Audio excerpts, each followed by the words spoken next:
Hello friends, welcome back to the channel. भाई गाड़ियों में जो है बहुत ज़्यादा एवोल्यूशन हो चुका है उनके टेक्नोलॉजी में, उनके फीचर्स में, जिसके कारण भाई कन्फ्यूजन बहुत ज़्यादा क्रिएट हो जाती है कौन से फीचर जो है एसेंशियल है और कौन से नॉन एसेंशियल हैं। अब कुछ फीचर ऐसे हैं ना जो बहुत ज़्यादा इंपॉर्टेंट है, जो कि आए हैं गाड़ी में तो बहुत ज़्यादा फ़ायदे का सौदा है, जैसे कि अडास हो गया आपका, जिससे भाई गाड़ी में सेफ्टी इंक्रीज़ होती है। पर वहीं साथ साथ कुछ फीचर ऐसे हैं ना जो कि भाई गुड टू हैव है, पर उनको उतना ज़्यादा यूज़ नहीं है, जैसे कि आपका सनरूफ हो गया। तो उसी फीचर के बारे में आज बात करेंगे कि आपको क्या वो कंसीडर करना चाहिए और क्या वो चीज़ें हैं जो भाई आपका सरदर्द बन सकती हैं अगर आप सनरूफ वाली गाड़ी ले रहे हैं। तो अगर आप भी प्लान कर रहे हैं कि मेरी गाड़ी में सनरूफ होना चाहिए और सनरूफ वाली गाड़ी लेना चाह रहे हैं, तो ये वीडियो को पूरा एंड तक देखिए। आपको 6 ऐसी प्रॉब्लम बताऊंगा ना जो सनरूफ वाली गाड़ियों में आती है, जो भाई आपके लिए एक डील ब्रेकर हो सकता है। तो चलिए वीडियो को स्टार्ट करते हैं बिना किसी देरी के। पर आगे बढ़ने से पहले अगर वीडियो आपको अच्छा लगे तो प्लीज़ वीडियो को लाइक ज़रूर करें, और चैनल पर पहली बार आए हैं तो चैनल को याद से सब्सक्राइब कर लीजिए ताकि आगे भी आपको ऐसी इन्फॉर्मेटिव वीडियो मिलती रहे। अब देखिए, सबसे पहली चीज़ भाई, जब भी आप सनरूफ वाली गाड़ी लेंगे तो आपको ध्यान रखनी है कि सनरूफ वाली गाड़ी में ना लीकिंग की प्रॉब्लम आ सकती है over the period of time. अब देखिए, कोई भी चीज़ जो दी गई है गाड़ी में, जो कि ओपन हो रही है, क्लोज हो रही है, वहाँ से पानी जो है गाड़ी के अंदर आ सकता है अगर उसकी सील जो है टूट जाए। अब देखिए, गाड़ी में जब भी कोई ऐसे पॉइंट्स दिए जाते हैं जहाँ की भाई खुलना और बंद होने वाला काम होता है ना, तो वहाँ पर एक सील दी जाती है जिसके कारण भाई गाड़ी के अंदर पानी ना एंटर हो जाए।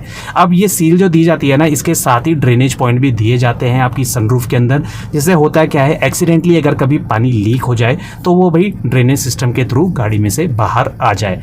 पर अगर इन केस ये दोनों ही चीज़ें फेल हो जाती हैं तो आपकी गाड़ी के अंदर जो है पानी एंटर हो सकता है, और उससे भी बुरा एक केस हो सकता है कि आपकी गाड़ी के अंदर जो है पानी लीक हो रहा है और वो आपको विजिबल नहीं है, क्योंकि भाई जब सनरूफ लगती है उसका पूरा मैकेनिज्म जो होता है एक काफ़ी मोटा चेसिस सा होता है, जिसके अंदर से पानी लीक होके आपकी जो रूफ लाइनिंग है इसके अंदर से होते हुए डिफरेंट पार्ट्स में जा सकता है। तो इस चीज़ का आपको ध्यान रखना है। जब भी आप सनरूफ वाली गाड़ी लेंगे ना, तो उसमें लीक प्रूफ कुछ भी नहीं होता है। कंपनी गारंटी देती है कि लीकेज नहीं होता है, पर वो भी कुछ टाइम की गारंटी होती है।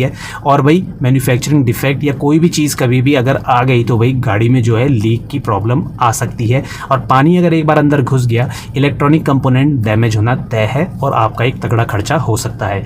आपने कुछ वीडियोस में देखा होगा कि झरने के नीचे गाड़ी लगा के कई लोग चेक करते हैं, और कुछ गाड़ी में तो पानी घुस भी चुका है। काफ़ी फेमस हुआ था वो इंसिडेंट। और ये चीज़ आपको ध्यान रखनी है कि सनरूफ कोई फॉर श्योर गारंटी नहीं है कि पानी अंदर नहीं आएगा। इनकेस कभी माइनर लीकेज हो गया तो गाड़ी के अंदर एंटर हो सकता है पानी, और आपके कीमती सामान जो है खराब हो सकता है, या आपके इलेक्ट्रॉनिक फेल भी हो सकता है। इस चीज़ का ज़रूर से ध्यान रखें। दूसरी चीज़ भाई, अगर सनरूफ का जो ग्लास है ना वो टूट गया या फिर चटक गया ना, तो भी एक प्रॉब्लमेटिक चीज़ हो सकती है, क्योंकि उसका जो ग्लास होता है ना काफ़ी ज़्यादा कॉस्टली होता है, और अगर उसके ऊपर बारीक बारीक कोई पत्थर पड़ गया, या भाई आप ऐसे एरिया में जा रहे हैं जहाँ पर कि पत्थर गिरते हैं, तो वो टूट सकता है, जिसके कारण भाई बहुत बड़ा डैमेज हो सकता है। अब नॉर्मल कार में पूरी छत जो है वो मेटल की होती है, तो एक सेफ्टी कंसर्न भी नहीं रहता है बंदे के दिमाग में। और पर अगर ग्लास लगा है तो वो अगर टूट गया तो भाई वो एक ओपनिंग पॉइंट हो जाता है, जहाँ से कि भाई पानी, हवा, धूल, मिट्टी सब कुछ अंदर आएगा गाड़ी के, और वो एक प्रॉब्लमेटिक चीज़ हो सकती है। तो इस चीज़ का भी ध्यान रखें कि कांच जो है गाड़ी के ऊपर अगर लगा है तो वो टूट भी सकता है और उसमें क्रैक भी आ सकती है। तो इस चीज़ के लिए भी आपको रेडी रहना पड़ेगा। तीसरी चीज़ जो आपको ध्यान रखनी है ना, कि भाई ये सारा मैकेनिज्म जो होता है ना मोटराइज्ड होता है, तो इसके पीछे एक मोटर लगी होती है, जिससे भाई वो जो सनरूफ होती है वो खुलती है और बंद होती है। तो वो मोटर अगर ख़राब हो गई ना तो वो एक बड़ा खर्चा हो सकता है, क्योंकि उसको भाई ठीक करना कोई छोटा मोटा काम नहीं है, आपको तगड़ा पैसा देना पड़ सकता है। क्योंकि आजकल क्या है, सारे जो सनरूफ है वो ऑटोमेटिक है और उनके पीछे एक मोटर लगी होती है जो भाई बटन से ऑपरेट होती है या वॉइस कमांड से ऑपरेट होती है, और उसका खुलना बंद होना भाई टेस्टेड होता है भले ही, पर कुछ टाइम बाद जो है दिक्कत आने लग जाती है, क्योंकि धूल मिट्टी जब उसमें फंसेगी ना तो वो धीरे धीरे जो है जाम सा होने लग जाती है। अब ये यूजुअली होता कब है, जब भी वेदर चेंज होती है। सपोज आप गर्मी वाले इलाके में रह रहे, आप किसी ठंडी जगह पे गए, तो हो सकता है कि उसकी मोटर जो है फेल हो जाए। तो इस चीज़ के लिए भी आपको मेंटली प्रिपेयर रहना पड़ेगा कि गाड़ी की जो ये मोटराइज चीज़ है ना, इनमें प्रॉब्लम कभी भी आ सकती है। एक और चीज़ आपको ध्यान रखनी है कि भाई जब भी आप गाड़ी को खोलते बंद करते हैं सनरूफ को, तो उसमें आपको ध्यान रखना है कि कोई आपको प्रेशर नहीं अप्लाई करना है, क्योंकि अगर आप मोटर के जो मोशन है उसको ब्लॉक करेंगे ना, तो मोटर जो है फेल हो जाएगी, मोटर जो है उसके सेंसर जो है ख़राब हो सकते हैं। तो कभी भी ऑब्स्ट्रक्ट ना करें जब भी आपकी सनरूफ खुल रही है या बंद हो रही है, उसको अगर आप फोर्सफुली रोकेंगे ना तो उसकी मोटर जो है जल सकती है। इसका आपको स्पेशली ध्यान रखना है। अब एक और प्रॉब्लम जो आती है वो आती है मैकेनिकल प्रॉब्लम। अब मैकेनिकल प्रॉब्लम क्या होती है, सपोज आपने सनरूफ खोली, सनरूफ खुल तो गई पर सनरूफ उसके बाद बंद ही नहीं हुई, जो कि बहुत प्रॉब्लमेटिक चीज़ हो सकती है। अब कोई नहीं चाहेगा भाई कि उसकी गाड़ी चल रही है ठंडी जगह में और भाई ऊपर से बारिश हवा सब अंदर आ रही है और वो चाह के भी सनरूफ को बंद नहीं कर सकता। अब देखिए इसके पीछे प्रॉब्लम हो सकती है कि भाई मोटर ख़राब हो, पर कई केस में होता यह है कि मोटर ख़राब नहीं होती है और जो एक्चुएटर्स होते हैं ना वही ख़राब हो जाते हैं, जिसके कारण मोटर तो अपना काम कर रही होती है पर भाई पूरा जाम हो जाती है आपकी जो असेंबली है, जिसके कारण भाई वो आगे पीछे स्लाइड नहीं होती है। और भाई सनरूफ एक ऐसी चीज़ है जिसे आप हाथ से स्लाइड नहीं कर सकते, ये तो गारंटीड है। तो इस चीज़ का आपको ध्यान रखना है कि कभी भी धूल मिट्टी ज़्यादा बढ़ जाती है उसमें तो भाई उसका मैकेनिकल फेलियर सामने निकल के आता है, जिससे आप कहीं किसी कंडीशन में ऐसा फंस जाएंगे कि आपकी गाड़ी की सनरूफ जो है वो प्रॉपरली काम नहीं करेगी। तो इस चीज़ के लिए भी आपको तैयार रहना पड़ेगा। अगली प्रॉब्लम जो आती है सनरूफ के साथ वो आती है रैटलिंग की। अब रैटलिंग देखिए, गाड़ी में जो भी पार्ट ज़्यादा खुलता है बंद होता है ना तो उसमें रैटलिंग की साउंड क्रिएट हो जाती है over the period of time. अब देखिए गाड़ियां जैसे जैसे पुरानी होती है ना तो प्लास्टिक पार्ट और जितने भी दरवाजे हैं इनसे आवाज़ आने लग जाती है। अब ऐसा होता क्यों है, देखिए इनमें जितनी भी गास्केट सीलिंग वगैरह या जो भी फिट फिनिश होती है ना उनमें थोड़ा थोड़ा लूजनिंग आ जाती है टाइम के साथ, मतलब वो थोड़े से ढीले हो जाते हैं। यही केस होता है आपकी सनरूफ के साथ। सनरूफ में बिडिंग लगी होती है जो रबड़ की होती है, तो वो धीरे धीरे क्या होता है टाइम के साथ हार्ड हो जाती है, तो उससे थोड़ी बहुत आपको एयर की साउंड आ सकती है बाहर से। स्पेशली जब आप गाड़ी हाईवे पे चला रहे तेज स्पीड में चला रहे थे तो थोड़ा बहुत नॉइज़ आपको आ सकती है।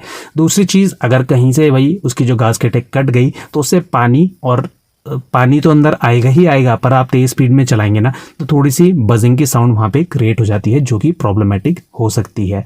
और ये डिस्ट्रैक्शन भी क्रिएट करती है, क्योंकि क्या होता है जब हम गाड़ी बिल्कुल बंद करके चलते हैं ना तो थोड़ी सी भी साउंड अगर लेफ्ट राइट से आएगी तो प्रॉब्लमेटिक हो सकती है। यही प्रॉब्लम आती है हमारे दरवाज़ों के साथ, जिनकी बिडिंग जब टाइम के साथ थोड़ा सा हार्ड हो जाती है ना तो जो रोड की नॉइज़ है वो भी अंदर आने लग जाती है कैबिन के अंदर, जो कि अच्छा सा फील नहीं कराती है। तो इस चीज़ का भी आपको ध्यान रखना पड़ेगा। सनरूफ अगर आपकी गाड़ी में है तो कुछ टाइम बाद जो है रैटलिंग नॉइज थोड़ा बहुत क्रिएट हो जाती है, चाहे आप उसके कंपोनेंट्स को ले लीजिए या फिर आप उसकी बिडिंग को लेकर ले लीजिए, तो ये भी प्रॉब्लम होती है।